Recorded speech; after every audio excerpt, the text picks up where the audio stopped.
Welcome, everyone, to an episode of Brainstorm Brewery that you'll likely never forget. This is episode 260. What was that, Jason? 260. 200 between 265 and 270.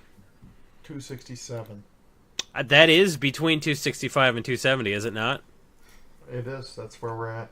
Okay, so that's what we're doing, episode 267. It's at least 52 weeks after 200. We know that.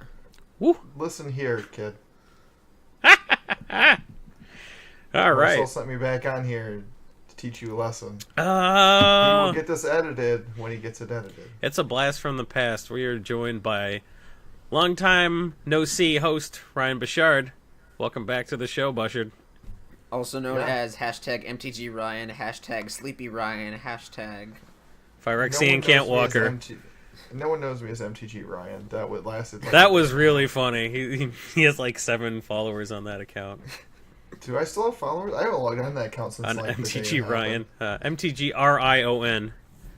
Yeah, I decided that was a little insensitive after the fact, but it was really entertaining the day of, for sure. Wait, why was it insensitive? Because it was created as a mock account of MTG Lion. Oh, But his name's Ryan, but then everyone's No, going to assume that we meant it because yeah, that's it a good sounds- joke. That's a good joke. It's a good joke if everyone who sees that doesn't picture a big straw hat and buck teeth on it. Like, there's no way everyone doesn't assume that we were just being the worst. We weren't, and we were just like, it's funny, MTG Ryan, it rhymes with lion, and they're like, wait, can't use an R there. Can't use an R at all. So, no, we're not the worst. Not the worst. So we didn't, not my proudest that. moment in Twitter, but you can follow me on my actual account, Cripple Command. That's another thing people know me. Is that what we're doing that now? All right. Things. Well, no, but I mean... No, it's fine. No, it's fine. Let's say our Twitter accounts at the beginning of the episode. I'm Jason E. Alt, and you knew that. It'd be really cool if they, like, whoever's editing it just put it, like, right here underneath. Yeah, JJ can just put it professional. Right there. Put Jason's in Comic Sans. Sure, I want mine in Jace Bellerin font so wizards can come after me. That way I can actually have a conversation with them. Woo! Yeah, but you'll just deal with their lawyers. You're like, keep up the good work with the reserve list. Help. Nah, I got some conversations for them guys too. Oh, Ryan's got conversations.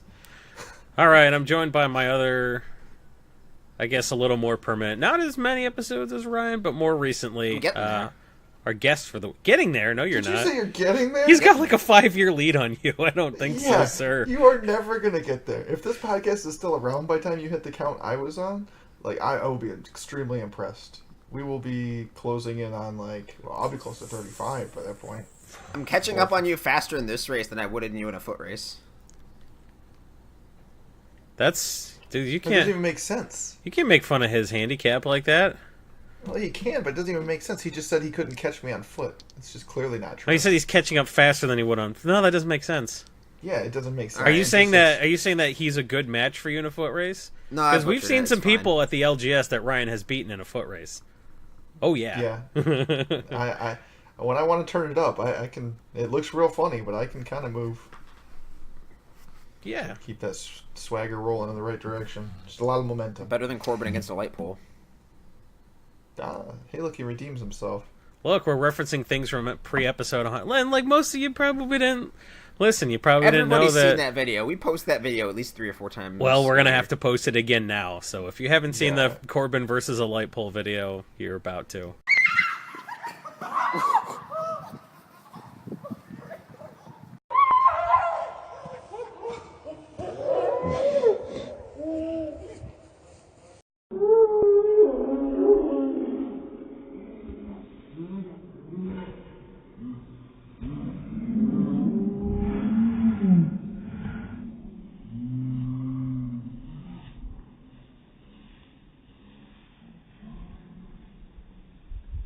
See, this is another thing where your editor, there's 3 boxes here, because there's 3 of us. There's, a 4th one you could put all these, cool little videos in. It's a lot of work for your editor, though. I bet he knows this. He's like, I was going to do that, but then I have to cut out you saying I was going to do it.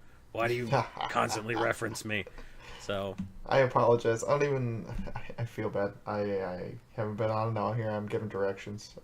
Yeah, you were on. You guys run you your were podcast. on the podcast 2 editors ago, so you don't know Was what it really the hell's that many? going. Oh yeah, you don't know what the hell's going on. So No, I don't. there's a high rate of bad. attrition for editors on this podcast because obviously. So Yeah. this is Brainstorm Brewery episode 267. I don't know the name of it yet. We name these after usually because I said something funny. We have a sponsor. Us. We are our own sponsor. Go to patreon.com/brainstormbrewery, and for an amount of money that DJ is going to harp on me for not knowing, you could have this handsome drinking glass that I'm drinking a beer sent to us by one of my friends, Dana Roach from EDH Rec. Sent me a beer in the mail.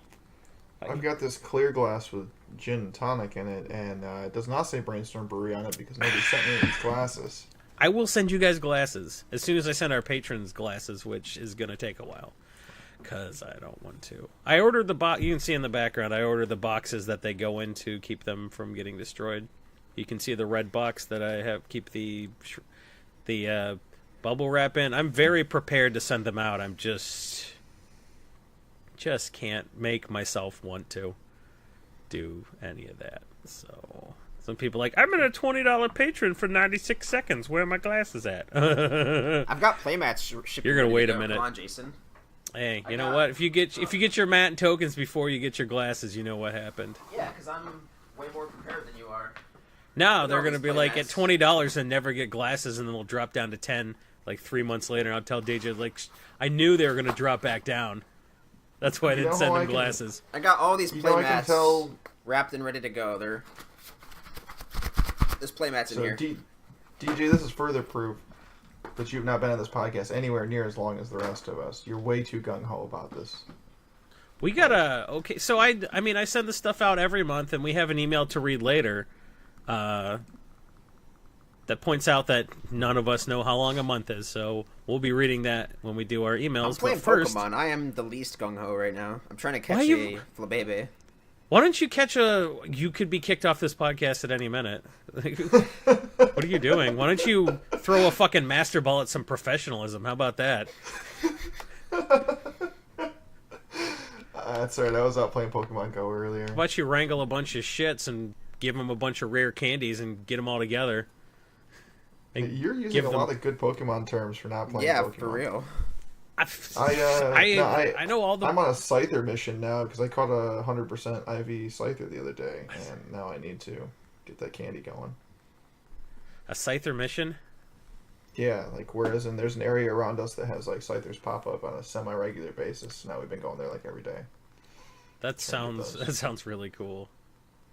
I'm sure you don't actually feel that way, but that's fine. It's cold in Michigan. I'm not going outside for Pokemans. You see, that's the nice part. So Delaware gets mostly the same weather, but we don't get quite as cold as you guys do. Like, it's still 45, 50 here most. You guys get hurricanes, though, right? No. We're far enough north. Oh. Like, it's actually really mild weather here. We get the hurricane winds, kind of, but you don't get any hurricane itself. Like, it's just kind of gusty. This is what our patrons pay to listen to early, is Delaware's forecast. Listen here, DJ. Oh, what is it? Tell me about the war, Grandpa. Call me yourself. Oh, man. Anyway, long story short, go to patreon.com/Brainstorm Brewery. Give us at least $1. If you give us $1, you can talk to us in Discord. That's cool. We'll like you. We'll like you if you... There's a 95% chance I'll like you if you talk to us in Discord, so just give us $1. If you want to give us more, you'll get better stuff. If you want to give us $1 a month, which is $12 a year, which is nothing, you can talk to us in Discord, and that's super worth it. We give free finance tips away all the time, and it's very entertaining, and also I give my unfiltered opinion away a lot, so $1 is not a lot. Are they free finance tips if they cost $1 a month, though? Shut your mouth. Also, Jace. Go back to Pokemon. I changed my mind. Go back to Pokemon. I do have to correct you. You did say we are the sponsors, when in reality, the Patreons are the sponsors of this podcast. These very generous people that have decided this podcast is worth their time. And not only their time, but their money. They're nerds. We appreciate you. If you give us money, you're a nerd.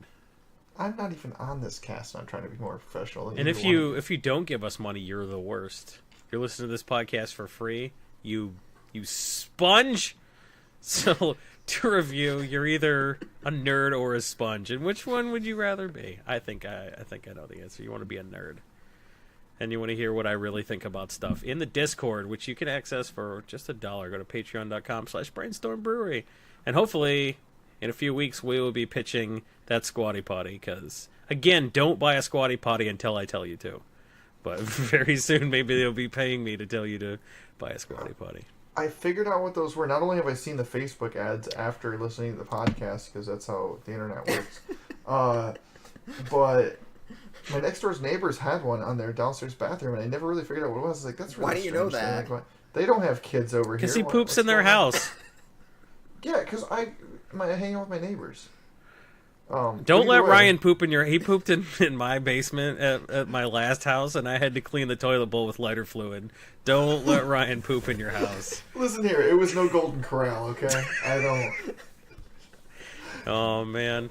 So, funny story. I think our patrons will like this. We went to a golden... Do you really think so? Oh, so yeah. We're just going to go into, like, shit finance? No. This is a great story, because it involves tricking you and someone else. We were on our road trip. It was me, Ryan, and John Donovan, and we were going to the GP in Orlando. And on the way back, we drove like 24 hours straight through. So we stopped at a Golden Corral, and it went right through me because it's garbage, right? It's all garbage. And I just took the worst Golden Corral dump of my dumping career, and it was so bad I took a picture of it. And then I got this great idea. I went out to the car and I was like, "Hey, Ryan and John, this trade was this trade lopsided? I took a picture of both halves of the trade.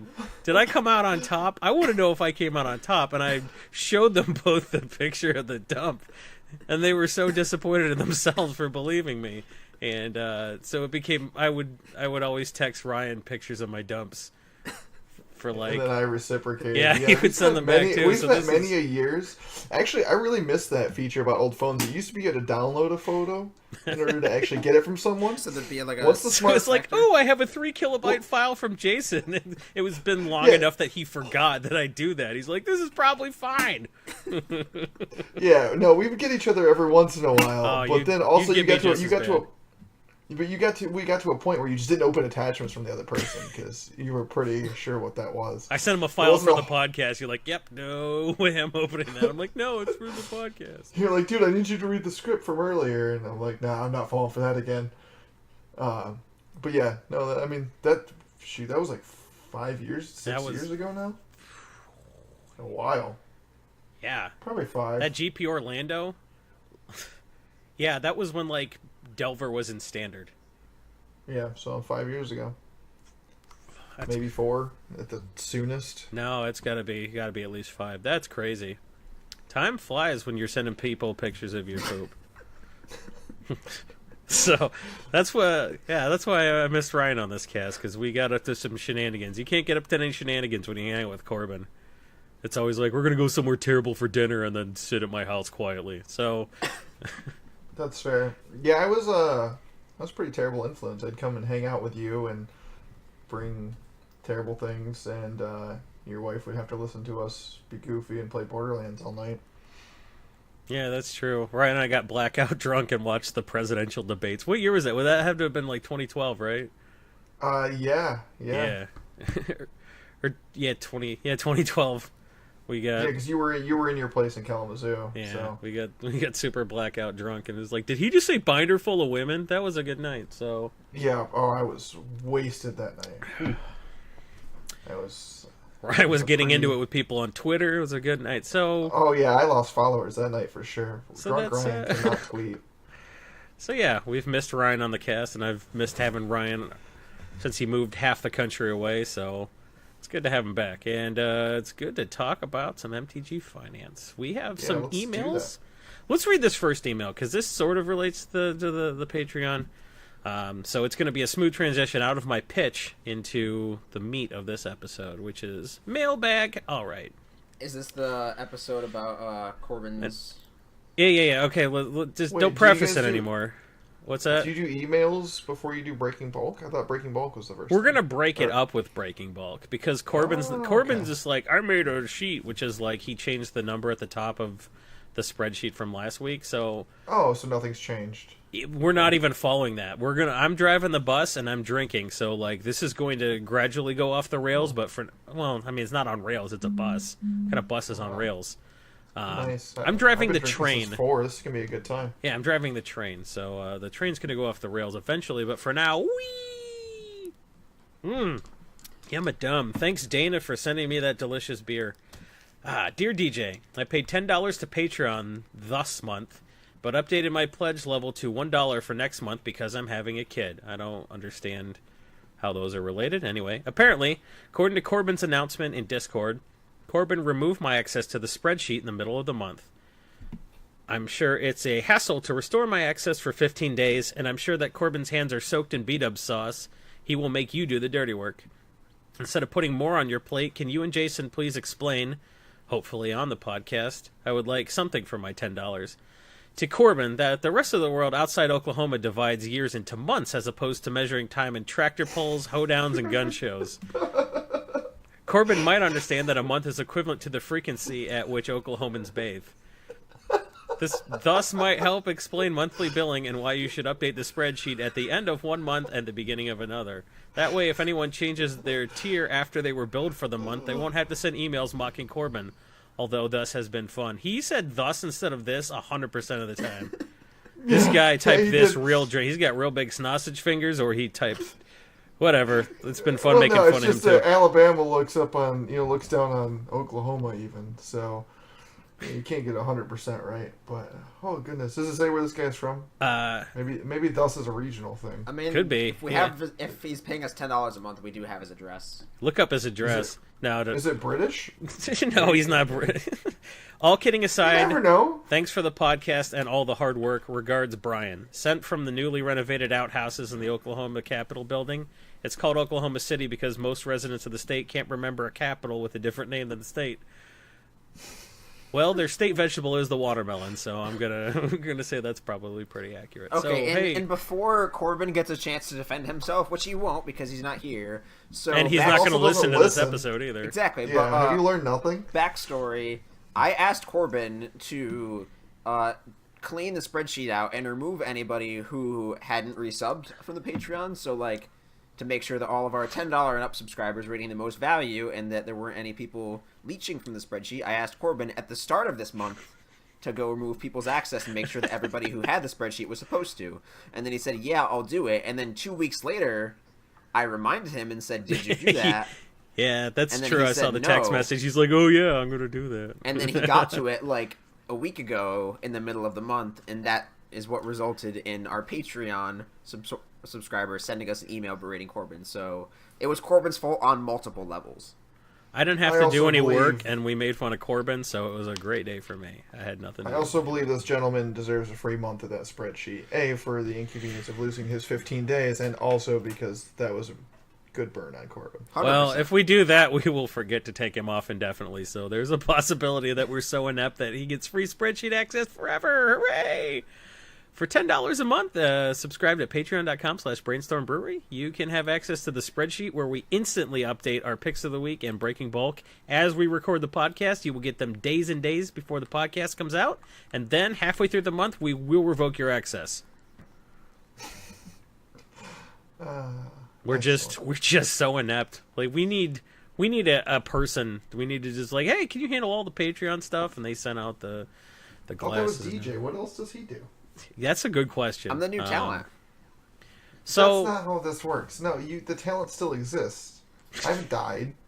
I just only come on like normal talent would every once in a while because just to boost the numbers here and there. That's literally true. Ryan's still a talent. So hey, so find a new role, which sounds to me like the Patreon bitch. I mean, we're all the Patreon bitch, but it's a lot of work. I'm sure, yeah. We have a lot to manage. We have a lot to send out, and you guys are worth it. You're good patrons. You're nerds, but you give us money, and we give you swag and info, and we'll make fun of your device that you use to send us an email on the podcast. So, Speaking of, if you guys would like, what are you trying to transition into? Speaking of making fun of people's devices that they use to send emails, this is an email from Edwin Smith, and it's titled "No." Dear original BSB cast member / WotC corporate shill Corbin and Mayor Jason, quote, Jobs 141910 Seacrest. I don't... Excuse me? Jobs 141910 is the seance guy, so he thinks I'm seance guy. Oh, that makes sense. Oh. Yeah. Okay. That's going deep. That's a deep cut. That yeah. is super deep. Maybe he listened to the episode of Kitchen Table Magic, which I recorded in like February, which came out in October around Halloween. If you didn't listen to that, it was a great interview. They had questions read by actual seance guy. They like Reddit messaged him and he answered a few questions. So, is it me? I don't know, but I think it was a pretty good interview. And there was an interview with a deck builder. So, listen to the Halloween episode of Kitchen Table Magic, and that's how you will get the Jobs 149110 reference. And Harry Potter lookalike / recurring guest sub-host DJ Johnson. Woo! Awesome show, Spicy. Great job. Sent from my iCloud.com email address on my iPad Air 2, connected to Verizon while getting my tires changed after being written on my 15-inch MacBook Pro and saved to the cloud via my shitty Spectrum internet. I can appreciate that. Nice. Whoa, I'm a little concerned here though. So he did say original members of the podcast in there, right? No, he called Corbin an original name... member of the podcast. Oh, okay. I thought he was. No, it was I your wasn't- original I BSB wasn't an cast member / original. WotC corporate show Corbin, and then Jason okay. was Mayor I and see. Jobs 1400 something, and then I was Harry Potter lookalike / sub-host. I'm the, Oh, that's true. How Corbin is the senior member of the podcast now, isn't he? Ooh. Oh. I've probably been on more episodes than him though, because I don't skip. I've skipped like. But one you've thing. certainly paid attention during more episodes than him. I've certainly contributed more. He's also Yeah. listened to more episodes than Corbin. Woo! Well, that's not necessarily true. I don't know that you contributed more, because you got to remember, Corbin contributes the same thing you do 3 minutes later. Woo! I like Show- my point summarized for myself. Thank you, Corbin. That was a good email. Do you guys want to break some bulk right now? Breaking bulk time. Breaking bulk time. Break. Oh yeah, breaking bulk. There's so much good stuff. It's a pick. Breaking bulk. The end. I got a good one. Is it cheating if I'm doing Morning Tide? Did we say that? Shoot. It depends if it's a shitty Morning Tide pick. Like if it's like $2, it's probably cheating. It's Is it under recent? Is it a $1. recent spike? Is it uncommon? It's uncommon, but it's. Every uncommon from that set should be a pick. You think? Yeah, like, there's a certain point with anything where you're actually doing yourself more harm than good by not picking every uncommon of that set. Because, A, you don't have to think about the cards anymore. Like, once you know just to look for that symbol, look for silver, and you just auto-pick, you're actually faster. Ugh, that's such a Bouchard thing to do. To just be like, my pick of the week is every card Iconic Masters. No, well, that's a real thing, too. So when the first 2 Master sets came out, I just made every card in there a pick. Because you get to a point where, like, 70% of like uncommons from Morningtide are probably on somebody's buy list. Okay, fine. So I'm cheating. But I mean, you can cheat. I'm just saying. Okay, like, it's an uncommon from Morningtide, and it's under $1, and it's an artifact. Diviner's Wand. No. Cloak and Dagger. it's Yeah, a it's Cloak and cycle. Dagger. Yeah. Okay, great bulking. I didn't know these were like close to $1 retail. I didn't know that. Well, you're not nearly as good as this at Mir Ryan, so. I've been picking all those for years. There's one of them's expensive. I picked them too. Like, I the just Diviner's Wand, I think, is expensive. The Diviner's Or was Wand, at one it's point. really good because it's stupid on Wizards. Isn't the Axe really good too? It's fine, but who plays Warriors? Like, you don't want to be turning dudes sideways. Thornbite Staff was really good before it got reprinted. It got reprinted. Okay. Thornbite I was Staff gonna was say, the I best thought one. one of them was like a Yeah. one was like a $2 or $3 retail for a while. Yeah, well, fine. Cloak and Dagger. Who knew? Every single uncommon from Morningtide. So that's your breaking bulk pick, and we can't repeat them. So I guess I can never call another Morningtide uncommon. I don't know. I just stumbled across that Cloak and Dagger is real good, man. I play That's Tribal not my Rogues. I play breaking Tribal bulk pick. Rogues. This guy plays Sick. rogues. He knows. Do you actually play that deck? Yeah, it's pretty good. It is because Because you get a lot format? Of the Commander EDH. Oh, the only format that matters. Sure. I want to make it good in Pauper, but it's just a worse Delver. Oh, all right. So, actually, I'll wait till after Breaking Bulk, but remind me, I do have a Commander conversation I'd like to have before I go and build this deck. Well, we can do that right after Breaking Bulk, so let's you break some bulk, Ryan Bouchard. Show us how it's done, right. Mr. I pick every uncommon for Morning Tide. I mean, I'm sorry, I'm just trying to give away the free tips. You don't even have to pay $1 to the Patreon to get this kind of information. Yeah, well, none of that information is going to be on the spreadsheet, so the people who see the spreadsheet updated with Cloak and Dagger are still going to benefit. So if you're listening to the podcast, they knew days ago how smart I am. They did.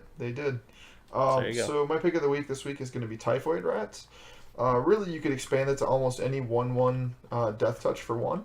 And even some of the bigger ones as well. How many are there? Like 1/1 Death Touch for 1. I believe there's like 7 or 8 now. There's a couple in green. There used to be. It used to be the first one that was printed. And I can't even remember what it was at this point. I feel terrible. I think it was Typhoid Rats from like Dark Ascension. Yeah. Okay, that's what it was. I was saying it was a rat for sure, but I thought it was a different name. But that one was actually like a solid 10-cent pick for a good long time. But I guess probably A, being a rat definitely helps because those ones tend to be worth more than the others. Like you'll get 5 cents out of those a lot of times. The other ones you only get like 3 cents for the off-color creature types or off-creature types or whatever. Like the snake from Journey. Yeah, like stuff like that. Like you can a lot of times get 3 cents for them, but like they're not going to sell anywhere near as good as the Typhoid Rats. Rats still must be a good creature type. I mean, there's a reason that like the what is it, Marrow Gnawer is still worth money. Well, the Marrow Gnawer is like the deck. Right, and I mean, I assume that you're like play Typhoid Rats in it, I guess. I don't really know. I've never played like casual rats, but hey man, what if I just like went to EDH Rec and told you the data on people playing Typhoid? A lot of people just like play 60 card. I don't necessarily know if this is an EDH. Yeah, a lot of it's just I think 60 this is casual. Oh yeah, I'm sure Like I don't feel like, especially for our customer base, like the people who are buying from us are not really like they buy them in sets of 4. Yeah, they're like, what's Commander? But it's like it's our third highest selling card under $1.75 in the past month, and there's other things like that a lot of those like 1/1s with Death Touch end up being in like the top 20, top 50 cards every month for the bulk picks, and it's weird to think that like something so innocuous like that is a pick, but they're good and they sell consistently, and it's something that if you pick stuff like that, like some cards you kind of like once you get past 20 or 40 copies, it's like cool, you found bulk, and you know it is a common, so they're easy to find. Especially Fate Reforged, because you can get that in bulk a lot. And some picks from those sets, you're only going to pick 20, 40, even if you're selling a 3 or 4 buy list. But something like Typhoid Rats, like I would take 200 of them without an issue as a store, because you know you're going to be out in a month or two. Like they just sell it in huge quantities. So there's certain cards like that are just fantastic picks. I think Typhoid Rats is one of those. Zodiac Rats is a pick, guys. Just so you know. I feel like most rats are. I mean, the really bad ones, sure, no, but like Razor Tooth Rats. The 2/1 Chittering Rats. Chittering Rats is great. That card better be a pick. What about Rats of Wrath? Destroy a permanent you control. I don't know if that's a pick, but it's a sweet card. Crypt Rats is a pick. Swarm Rats is a pick. Well, Crypt Rats was like the card in Pauper. Yeah. It was just. It was expensive on Moto for a long time. Yeah. It was like a 10-ticket card. Scrib Nibblers is my favorite rats because they're called Scrib Nibblers. What about you guys? I mean, do I get to cheat on what my favorite rat is? What do you mean cheat? No, it's Ink Eyes. Oh. It's an Izumi though, so it's like not the same. Icar Rats is a pick also. I'm sure you guys knew that because it has Infect. Yep. Yeah. That's another like keyword that like I pretty much just safer to pick every card with Infect than not. Yeah, well, because I tend to overpick and then just remove stuff. Because if you underpick, you're like, wow, somewhere in that 5-row box is 3 copies of a 25-cent card. I'm not going back in. But if you overpick, you're like, oh, this is all poop, and you just throw it back. Well, and then you learn, too. Like, the best way to really learn how to buy list picks is to pick too many rather than too few. Because if you see the card and you know it's not worth money, you won't pick it next time. If you don't ever see the card, you're never going to know to pick it. So, yeah, I mean, that's the way that I got everybody set up under my system when I was running the business and stuff, was just pick too much. It's fine. If you think it's worth money, pick it. Especially with new sets. Like, you never know how things are going to shake out. Just pick every card that you think is good. And I think that strategy probably still applies. Okay, so what was your pick? Some rat. Typhoid rats. His was typhoid rats. I got a white sorcery. Ryan will probably get this. I have a white sorcery from 9th edition. It's been reprinted once or twice. Sorcery. Yep. From 9th. Oh. Because all the stuff I think of that's like, how many mana is it? Oh come on! I gave you white sorcery from 9th edition. White sorcery from 9th edition. It's common or uncommon? Yep. Oh my goodness, I've been out of this too long. It's like $1.50. $1.50. What? I know I'm gonna kick myself. Is it Path to Peace? Nope. No, that's not that expensive. It's a commander card, Jason. It's not helping me. Yeah, I don't 9th know. edition. I don't Ninth know that. edition's I don't two know that mana. set It's very 2 well. mana. How double white or one colorless and a white? 1 colorless and a white. And It's a sorcery. I'm waiting for the clickety clack. Breath of Life? Nope. Do you guys give No, up? it's- Yeah, we give up. Gift of Estates. Sure. That was in 9th? I always thought they just cost a single white. Nope. Oh, yeah. Gift of Estates You go is search dumb. for planes or something, right? It's search No, your library it's- for up to 3 planes and put Up them in to your 3. hand. Yeah. Yeah, it was Oh. reprinted in the Commander 2014 deck. It just never occurred to me that was... Yeah, that's a great card. I mean, because like I white knew it was has a pick. like I just never knew what it was worth. yeah, white has basically no way to get lands from your deck into play. So white commander decks that don't have green or like any other sort of ramp will usually have to rely on like Knight of the White Orchid or like Weathered Wayfarer, and Gift of Estates is or a Tithe or Land Tax or... Like, there are probably a good half dozen. but Gift of Estates is a not horrible way, like if you're playing blue-white, to Yeah. grab like a Hollowed Fountain, a Tundra, and like a Prairie Stream and not feel bad about it. Like What's that enchantment where you get a bunch of planes out Oh, and then if they're they not blow it basic up, planes? then they're gone? Endless What's Horizons. that? Wait, it's just any Yeah. planes? It's not basic? Correct. Any Oh, man, I thought it was planes? basic planes. Huh. Nope, it's search your Well, in library. for 9th any- edition, that wasn't really a thing. You know, Any they had planes. printed... I got a still dual Mistvale lands. planes. Well, Sure. sure. And so yeah, Gift of Estates is like $1.50 because I was throwing Wowzers. together a mono white list for somebody on Twitter, and I was like, I need ways to get lands. Gift of Estates is $2 on Card Kingdom. Wowie. So yeah, Wowie. Card Kingdom. Interesting. Your one-stop shop for all your Magic the Gathering. They don't give us money. I officially feel out of the loop. You have stumped me on Every on time the I bulk try to card. use Card Kingdom prices, DJ and Corbin are like, get the fuck out of here with that. So Card Kingdom store credit is great though. oh I yeah, sold a because 30% bunch- traded Ryan, bonuses. go on a rant about Card Kingdom and how great it is to buy a list of them. Oh, I sold. Well, I mean, I've sold to them for years and years as the business. And as far as like, not to show my own company at this point, but not like we pay similar numbers. There's more on some cards, a little bit less on others. But like, Yeah, across you the said board, we're more pretty on. much even. Great. But we pay fairly similar numbers to them on most cards. But when it comes to foils, man, their foil prices are awesome. Inconsistent. Like Troll and Toad and them used to kind of be right up there, and Troll and Toad's really got reined in some of their crazy foil prices, and that's really what it was with Trolls. Like you could just get them on a card, but it was like everywhere else this is 30 cents, and you're buying it for $2.50. I don't know what's going on. But with Arbitrage. well, and it was their system more than it was like that they really wanted the card for that much. And so since you can't exploit that system anymore, and Troll has done a good job since Jeremy's come into focus in their Magic department now, of kind of cleaning that kind of stuff up. But as far as just fair, good, solid buy prices on foils go, and I don't know how they are in grading, because I was expecting to get hit pretty hard, because most of the stuff is just bulk cards that I had over the years that I didn't want to sell at bulk because I thought they'd be worth more. And I sold Card Kingdom like $700 in store credit of just garbage foils, mostly $0.25, stuff like that. Yeah. And I've just been slowly spending it on like, so to give you an example, the Open the Pack, or whatever it's called, the new uncard that just came out. Yeah, summon the pack. Open is Summon the Pack, there you go. I mean, everyone obviously like immediately realized this can be as fun as hell with Legions packs. And so I went on Card Kingdom and I was like, oh, what do they have for Legions packs? And they were selling a sealed box for like $300 or something, which I didn't want to do that. But they were selling individual packs for $7, and so I bought 20 packs because that's what they had in stock. And it just it fell fine because like you're essentially only paid $5 for them with a 30% bonus, actually a little bit less. But And That's then, 7 packs a piece is a $250 box. So are they that much less valuable with the box being unsealed? It's and that's the thing is like a sealed box is a collector's item, and that's actually pretty common now with sealed packs of like older sets. Is your packs will be worth significantly less, or not significantly less, but a portion less opened. And I mean, also people worry that like the packs could be poked to look for stuff. That's more of a concern with like your newer sets, but it can definitely, or your super old sets, obviously. So things like mapping Legions, like mapping was a thing during Legions also.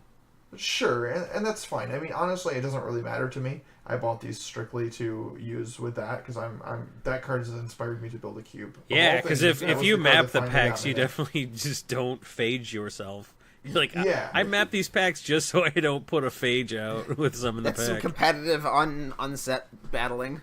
No. Like phage wasn't worth money when it was in standard, right? When it was in standard, no, because that card was too many manas. Yeah, so it wouldn't be mapped. Oh, yeah, because nobody was. Nobody would have been searching for phage. What was worth money in Legions? It was like slivers. It was random stuff. Tribal Force Mage. Yeah, no, it wasn't slivers. It was like your goblins and stuff like that. Yeah. Because like Goblin Bidding was a deck back then. Oh yeah. I'm trying to think of Astral Slide, stuff like that. Still a good card. Yeah. Oh, all great. the yeah. It's a $20 card. It's great. The Astral that was Scourge, I thought. Legions. Yeah, it is. Oh, but you're saying that block, yeah. Yeah, I'm just saying like decks that were popular at that time.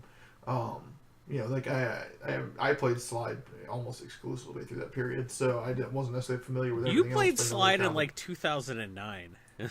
Like when it extended, you were still playing Slide and like extended. Oh, I love Slide. That's still one of my favorite decks. I have the World Championship Slide deck still put together. Like, it's just I love that deck. Like the Eternal Witness version. So it was like Eternal Dragon, Eternal Witness. Just slide your Eternal Witness into infinite value. Oh, I was using Plow Under. I had a 60 card casual deck because when I was in college I had nobody good to play with until like my junior year. So I was just dirtling around when I was a sophomore, and I was definitely sliding Eternal Witness to get back Plow Under, just to ruin everybody's life. Oh, that was in this deck too. The Plow Unders were on the board of the World Championship deck. Oh, that was like a real competitive thing? I thought I was just being an idiot. No, it was really good against Tooth and Nail at the time.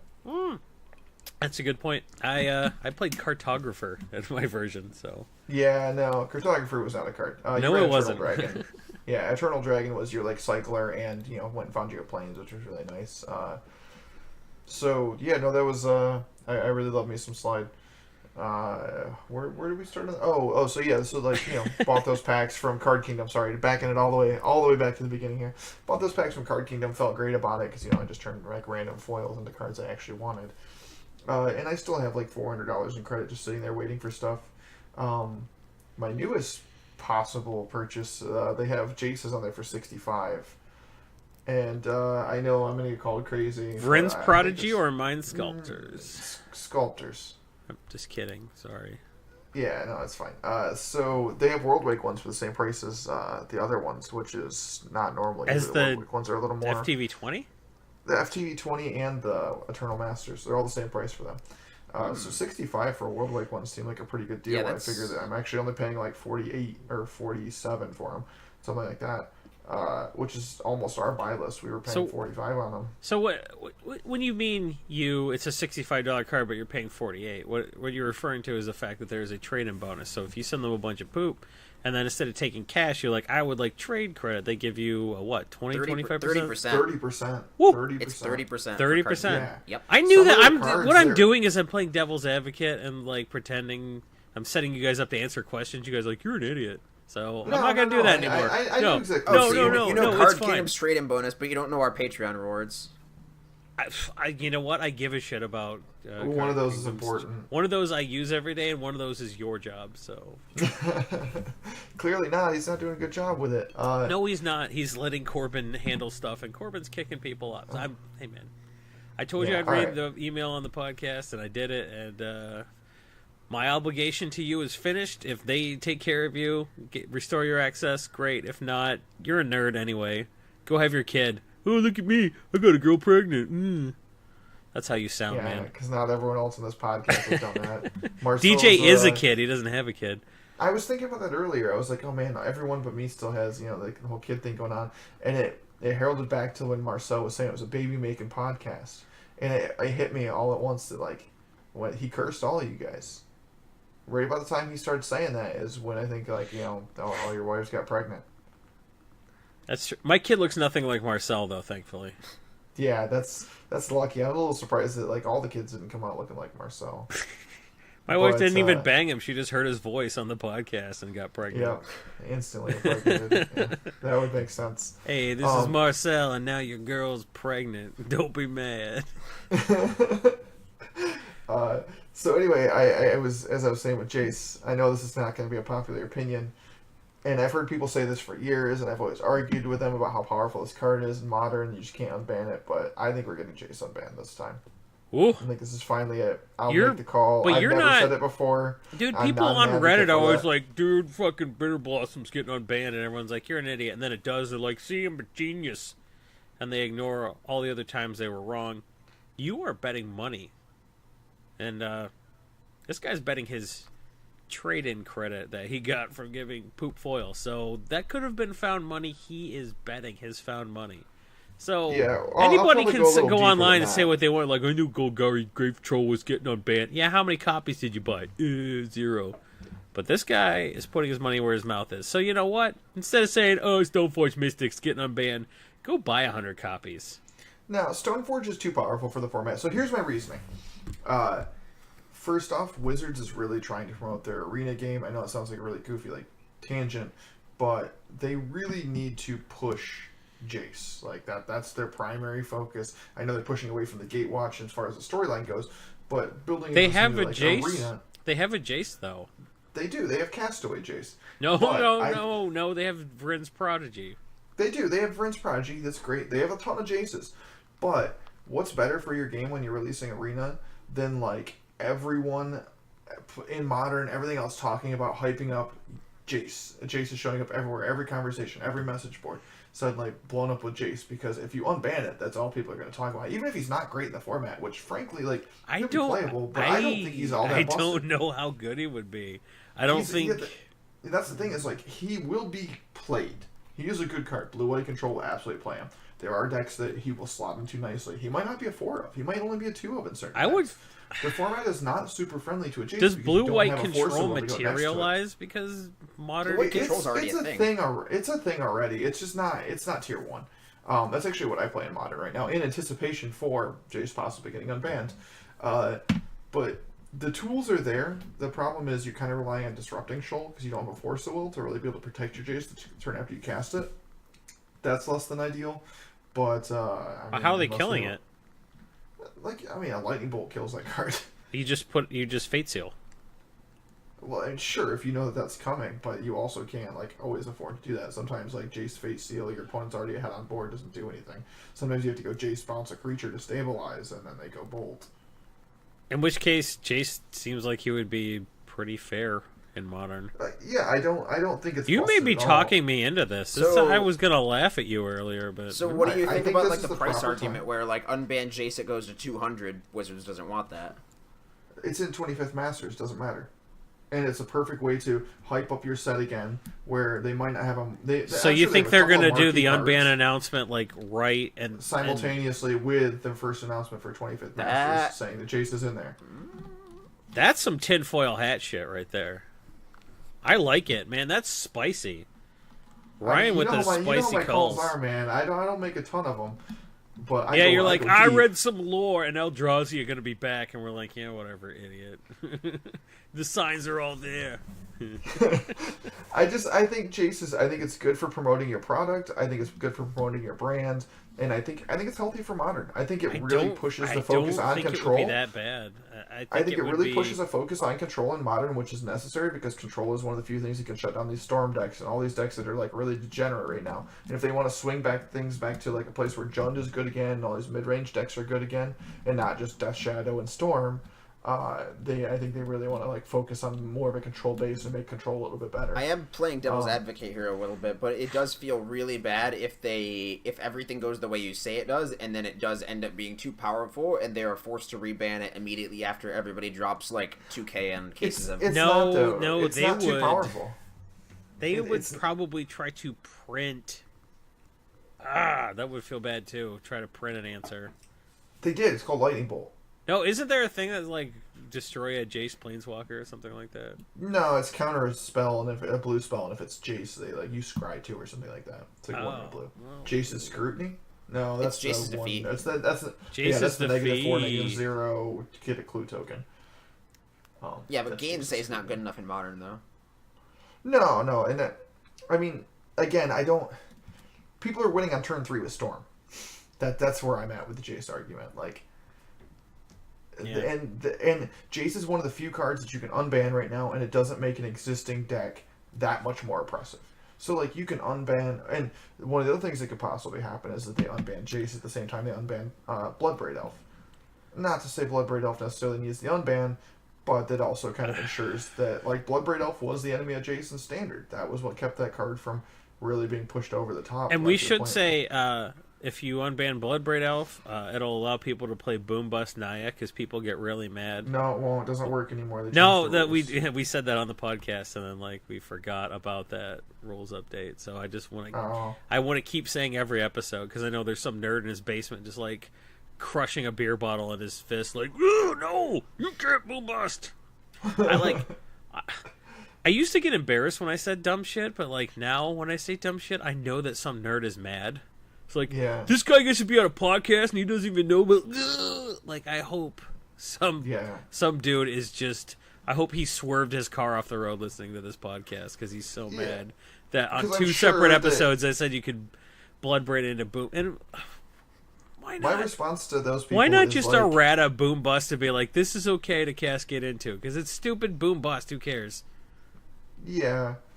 Well, I mean, my response to those people, too, is like, when people are like, oh, you said this dumb thing. It's like, well, even if you consider, cut it off at 200 episodes, and let's assume that each one's averages an hour and 15 minutes to, 2 hours. Cut it off at 200, you sound like Marcel's editing. Sucks to be you guys.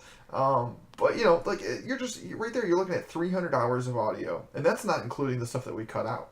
So somewhere in 300 hours of audio, if you record anybody, they're going to say something stupid. So, I mean, that's just the reality of, like, getting that much information out there from one person. Like, we're going to say some dumb things. We're dumb so infrequently compared to the people you like better than us. It's true. It's very true. All those people you think are just such great content creators, they're dumb so much more often. So, we're good still. I'm not naming names. You know who I mean. Almost said it. Dumb content creators. Man, was there one that recorded a video this week about how like Magic is falling apart? Hey, is that what you want to talk about next? Because hey, we can't. I didn't even get to my EDH. We still have emails to go through too. I'm just screw your emails. I'm derailing this podcast. We were gonna so smoothly transition into something Ryan wanted to talk about. Then we could have done emails, but no, you got to like bring it back to it. This is why you're not a permanent member of the podcast. No, we'll talk about the thing later because I'm gonna rant about that for a while. Why are the three of us all trying to drive the? This is why trains go off the rails. You can't have 3 conductors. It's true, and I don't normally conduct, man. I get a little alcohol in me. Well, you've been on a rant for like an hour. You were talking about trade credit, and now you're talking about unbans in Modern, and now you're talking about the philosophy of Magic falling apart. Make your point. It's been about 30 minutes. No, the philosophy's at the end. If we have time, I will rant for a few minutes about that. Everyone already knows like my feelings on it anyway. Right, you said more tonight than you did in like 200 episodes because you're usually just napping. We're on the podcast. I can't. I'm on video. I can see myself sitting here. Keeping me honest. I have to be attentive. Yeah, this is keeping me honest. You know what I normally do when I podcast? I'm like sitting there passed out on my pillow, like drooling all over myself. I can't drool when I'm on video. People will stare at me. You don't have to even say anything dumb if you're drooling. Like every point you make is just nullified. It's like Yeah, Ryan made some good points about how viable it would be to unban Jace. Yeah, but he was drooling on himself. I don't know if that's like a natural part of his handicap or if he's just really dumb. So yeah, we'll go with that. Overactive saliva glands, right? Something like that. But no, anyway, so the one thing I wanted to say after we're done with the breaking bulk and the EDH thing, it's are we still on breaking bulk? No, we're done with breaking bulk. I didn't want to interrupt us in the middle of breaking bulk. I had a comment. I had a question for you two EDH aficionados. Sure. I was at Myers, and is that how you pronounce that store name? Yes. Nope. There's no S. There's no S. Whatever, it's Meyer. I was at Target anyway. I always call it Meyer because like I'm so used to Michigan, but I was at Target and we were shopping and they had those like 4-pack things that you can get at a lot of those big box stores. That's like 4 different random decks and like 2 packs for $30. Yeah. Well, one of them had the Ramos deck in it, and then there was it was like the Ramos deck. It was the EDH or not the EDH, the Eldrazi versus whatever Nissa versus No, the Eldrazi. Eldrazi versus Zendikar versus Eldrazi. But it was the Eldrazi one that has the temple in it. Oh. Yeah, so it's an Eldrazi temple. $30? Yeah, it was those 2 plus 2 packs. The Ramos deck is $30. Or it was more than that, actually. The Ramos deck. Yeah, Ramos deck comes with Kindred Discovery, doesn't it? Yeah, and I was a little surprised to see that was even like in there. But anyway, so like I picked up this box set thing, and it seemed like a fluke. I also picked one up with a Brea in it too. That was a good value as well, like the Brea deck. But anyway, I picked up the Ramos, and like I read Ramos, and I didn't see Dragon. I didn't see anything. I saw this card is ridiculous in Storm, Infinite Turns. Like, why is this not like the best commander out there? Because it just produces like 10 mana every mana, which is absurd. Plus, it just gets huge, and you can just kill each person, turn by turn by cracking them for whatever amount. Am I just crazy, or is this card like as busted as I think it is in Commander? It's a 5-color general, which is amazing for Storm. It's a 5-color general you can cast. Like I was playing Storm before and playing Progenitus as my general, because that was what you had to choose from. And this card seems like an amazing upgrade. It's good, but I mean, like if you're talking about competitive Commander, the better Storm general is either like Jaleva or Kess. You just go Grixis. You don't need any other colors. Kess is, you recasting all your stuff. That's pretty good. Kess is Snapcaster every turn. I don't know. Is Fastbound banned in EDH? Yes. Commander? Yes. Okay. That card is... Yeah. All right, that kills most of my ideas then. All right, I used to have Child of Alara lands put together where I played 61 lands and like Corsair Crufix and like every fetch. Yeah, that... Did you play Storm Cauldron? I did not. All right, that makes more sense. I'm actually less excited about building a deck knowing that Fast One's banned. The new Tolarian Academy does make me excited though. My very first Commander deck was Arkham Daxon, and this is back before like Arkham was like busted and stuff like that. So I was like bringing Mycosynth and Lattice into play. Yeah, this is like 2007, and then bringing Darksteel 4. Well, Arkham Daxon was good, and then they printed Paradox Engine, and then it was just sort of like... Well, I mean, Arkham Daxon was printed in 2006, so it can't have been that far off. It was like right when he came out. Like I saw him and I was a big fan. I mean, this is like inception of EDH. We were, people. It wasn't a widespread format at this point. You had like 2 or 3 people at each. That was back when Jwara the Get-To was like the deck. Yeah. Yeah. That Joyra was the busted deck. That was like the most competitive general for sure. And then like Zur was probably a close second after that. Zur's still, I don't know. Zur's still pretty nuts. Sure, yeah. I mean, you just went and got Necro, yeah, and then like you drew your whole deck, and I just remember John Johnson had like this really foiled out, busted Zur deck. Yeah, it was all Japanese. Yeah, I remember him showing me the whole deck at Gen Con. It was just like all Japanese foils. Yeah, that was really gross. I played against it once, and I was like, nah, I'm good. Anyway, so. Yeah, you answered my question, but I mean, yeah, back then, like I had Arkham, and you were just trying to do like fun things, like turn everything into artifacts, and then I would play March of the Machine, so my opponent couldn't play lands for the rest of the game because everything, Mycosynth Lattice turns everything into artifacts. You're ranting at this point. Yeah, but sure, but I don't know. Like this has been a weird trip down memory lane where we're like, hey, remember Japanese foil and poop pictures? I'm just saying, like I played Commander back when it was like a different kind of game too, and when it was still called EDH. I still remember those days fondly. Yeah, I just didn't know if Ramos was as busted as I was hoping it was going to be. Nope. But you answered my question with Fast Bond, quite honestly. I don't know how I forgot that was banned. That's a little sad and depressing, because I had a lot of deck lists planned in my head, and they pretty much all revolved around. Okay, well, if I don't have Fast Ban, I can still turn 1 Black Lotus, right? So I can just still cast my Crucible of Worlds on turn 1 with my Black Lotus. Nope. And next thing you know, you're going to tell me I can't use my power, and the format's garbage. They banned all the really degenerate stuff: Black Lotus, Fast Bond, Coalition Victory, everything really degenerate is banned, except Sol Ring. Sol Ring's fair, man, because everyone's got one. Yeah, okay. Well, so would the other stuff be? Ban Mana Crypt instead of Sol Ring. Why? Because it adds too much variance to the game. I would like it if Corbin were on here for this, so I could just punch him in the throat for his dumb ban Sol Ring tweets. And it was ban Sol Ring and Mana Crypt, and they essentially boiled down to, okay, Mana Crypt. So why keep Sol Ring's name out of your mouth, dum-dum? Yeah, I don't care that Sol Ring's in the format. I'm perfectly fine with that. I like Sol Ring because it lets some 13-year-old kid play with a Power 9 S card. It lets a black deck keep up with a green deck. That's why Sol Ring should be in the format. Hey, yeah, I'm fine with it. Sol Ring it's fun to do too. Occasionally you're gonna lose to the feel bads of a guy going turn 1 Sol Ring, turn 2. I mean, I can't even say braids because that's no, it's turn 1 Sol Ring Signet usually, and then you're oh no. Sure, whatever. The point being, are you gonna ban Mana Vault too? How far does it go? How deep does it go? I don't think anybody needs to be banned. I think people just need to get over it. Occasionally you're gonna lose a game to the feel bads of someone just turn 2ing something absurd. But whatever. It's Commander. Play another game. I also don't like the fact that Mana Crypt involves a coin flip every upkeep for every player that has one in play. It's really boring. Roll a dice. No, do it before your opponent started. The same thing. We get that. It's just it's just super annoying to have to keep track of a die roll that most likely doesn't matter every single turn just to keep the board state clean.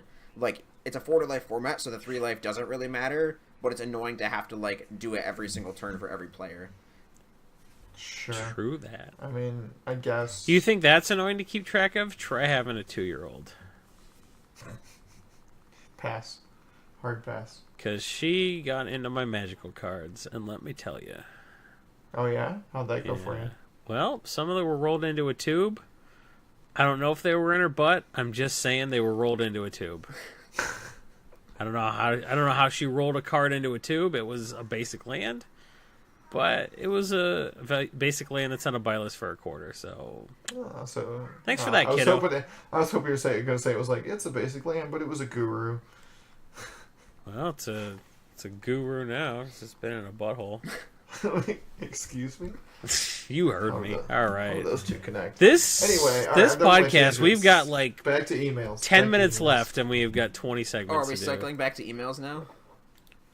I don't know. We actually have emails from people from multiple weeks ago. That's not my fault. Are they from nerds though? You all invite me on here last minute. Remember, then you want to read emails. Patrons, remember, I specifically requested tell us how much you're giving us when you send us an email. That'll help us determine whether it's worth reading. Because it does matter. Yeah. This one's from... It doesn't matter. I'm a patron. It matters. This one's from Todd Wells. Hey, Brew Crew. What font is this? Whatever. Hey, Brew Crew. Actually, the word you're looking for is typeface. The font is the size, whether it's bold or italic. And that's what font is. The thing it is called the typeface. I thought my tangents were boring. Next. That's just a thing you should know. No. Alright, just in case I ever get into Cash Cab, I'll be sure to thank you. Dude, Ben Bailey follows me on Twitter. You don't know how likely it is to be in a Cash Cab if you know me. Just saying. I've noticed that foils of legendary creatures tend to be very low when a new set releases. Recently, I have started to trade for these foils at set release and sit on them for a long-term spec. I figured it wasn't a bad idea because a lot of people like to bling out their commander decks. So far, a few of them increased in value, like Grenzo Havoc Razor, but are all cheap for compliance, but others haven't, like Temet Vizier of Nakatumen. Is this worth my time? Sent from my 1986 bag phone. I think you have to pick and choose. Well, how do you know what's going to be good? How do you know what people are gonna like? Universally play. Like Temmet's a niche commander, Baral's not. Like, yeah, exactly. Like, look for cards that are playable in older formats that isn't just commander, like Baral. But also just look for cards that are generically good in commander. Like, cool, for a token blue-white deck, that might be the best general out there possible. But how many of those token blue-white decks are out there? Yeah. And if there's like an analog, like a card that's like it, or if there's see a how commander that played. comes out and like it's a strategy that a lot of people have been waiting for a commander for, like Hapetra was. Yeah. Like, a lot of people wanted to build black-green -1 counter stuff, but there just wasn't a commander for it other than, like, Skeleton Ship and blue-black. So, like, when that commander came out, it was a deck that a lot of people had been waiting to build, so Hapetra was suddenly worth dollars. Bills. Yeah, so how about collect the good ones? Yep. Email from a patron, Chad Tompkins. Cast. What is the most convenient way to organize trade stock, such as organized by price, color, format, or staples? Let's assume. What is trade stock? Yeah, that is what it says. What is trade stock? I'd assume like inventory. It's what people are too lazy to buy list. Yeah. In a binder. Let's assume this is for a value trader with roughly 1 or 2 binders of inventory. Chad Tompkins, sent from my Palm Pilot. What's a value trader? Thought they all died. Yeah, This was sent from a Palm Pilot because I think this email is from 2009. Yeah, dude, I don't know. Like, hey, if you're organized by color, I guess, because look, you're looking for people to.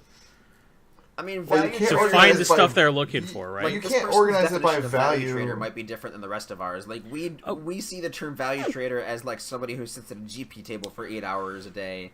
But like if you're a value trader anymore, yeah, like they just might be the person at their LGS who's like, hey, trades guys here. So like that might be what they mean by value trader, and they're like, hey, I've got all this stuff and I'll trade for value. In which case, organized by color, sort of semi-chronologically. If you're trading at the LGS, you want people to find the card they're looking for specifically very easily. So. Yeah, just organize your trade stock to what your customer base is like looking for. Like if you have a bunch of commander dirtles, like have a bunch of soul rings in your binder, have a bunch of like dictator. Well, how do you organize? He's saying how you. He's not saying what is trade stock. He's saying how do you organize it. Yeah, and I would say just make it easy. If someone's like, I want this card, be able to flip to that page. Sure. Yeah, I mean, if you want to get even more intricate, you can be like by color and then alphabetical, and you just resort it every week. But that's not. Yeah, alphabetical. And if you have a pain in the ass, don't do it. If you have two binders, how long does it take to flip through 2 binders anyway? Like it doesn't even. Matter it's nothing. I definitely wouldn't do it by value for that person though, because his Scry magazine is going to be out of date. For sure.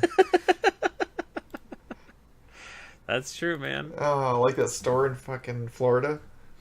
Oh, man. So, same Golden Corral trip, Ryan and I ended up in the computer repair store that time forgot. Yeah. And the guy had a bunch of Magic cards, and he was getting out like a Scry magazine to look up prices. I was like, hey, Sylvan Library, what's that? He's like, $4. I was like, how many do you have? How many Sylvans do you have for $4? Yeah, but we had to play a hard game because anything that was in standard at the time was like way overpriced, and he didn't have newer cards, so you really had to like pick and choose the cards that you thought would have been cheap in that Scry. Sheevan Dragon's $11 and Mana Vault's $4.50. Yeah, like, and so you had to go through and like library. Yeah, you had to go through and select, and he had a bunch of. All I remember is he had like a case with AstroTurf at the bottom of it. What? And then a bunch of confetti in it. What? For some reason, and then all of his dual lands were sitting on the AstroTurf. And he said the dual lands weren't for sale. Yeah, he was like, I might sell them eventually, but And Ryan and I were like, you're a computer repair store. I'm going to give you $300 cash and just take all of your inventory. But he wouldn't do it. You can go buy yourself another, I don't know, I was trying to think of an old computer model. IBM 5100? Yeah. Sure. Apple whatever. IIe. Got him. No, we would say the name of a card and he would get these boxes. These pristine 1,000-count boxes just jam full of like 4th edition staples, and just like flick through himself. He's like, "You can't touch the cards. Only I can touch the cards." Yeah, he wouldn't let us. It's like, how much is Mana Flare? Mana Flare's $3.90. I'm like, okay, no Mana Flare then.